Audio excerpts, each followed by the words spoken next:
Nestled in the quiet woodlands of County Tipperary, near the border with Kilkenny, lies one of Ireland's hidden medieval treasures, Kilcooly Abbey.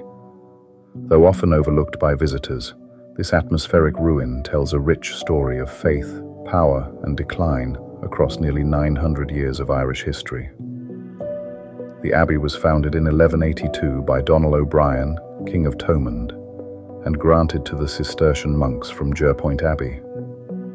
Like all Cistercian houses, Kilcooly was established in a remote setting, following the order's preference for solitude and self-sufficiency.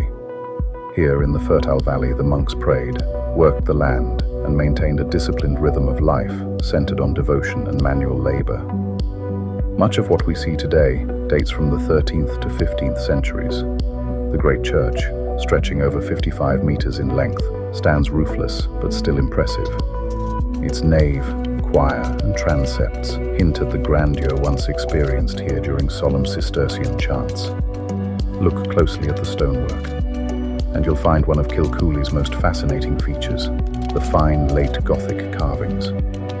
In the south transept stands the celebrated tomb of Piers Fitzjames Butler, who died in 1526. His effigy lies beneath an elaborately carved canopy, surrounded by angels, apostles, and detailed foliage, a masterpiece of late medieval Irish sculpture. Nearby, the cloister garth once formed the heart of daily monastic life. Though only fragments remain, one can imagine the monks pacing its covered walkways, reciting prayers, and moving between the dormitory, chapter house, and refectory. Kilcooly also has its share of darker tales. Following the dissolution of the monasteries under Henry VIII in the 1540s, the abbey was suppressed and its lands granted to the Butler family. Though the monks departed, the buildings were adapted as a parish church and later as a burial ground for local gentry. This reuse ensured that many of the abbey's carvings and monuments were preserved rather than lost to time. Yet the centuries took their toll. Roofs collapsed, walls crumbled, and nature reclaimed the cloisters. Today, ivy creeps across the stone, and birds nest where monks once sang their offices.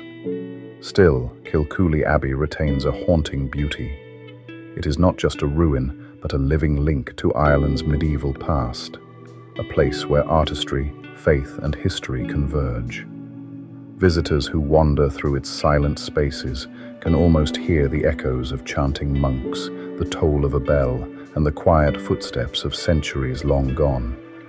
So the next time you find yourself in County Tipperary, step off the beaten track and explore Kilcooly. Within its walls lies the story of medieval Ireland, carved in stone, preserved in legend, and waiting to be discovered.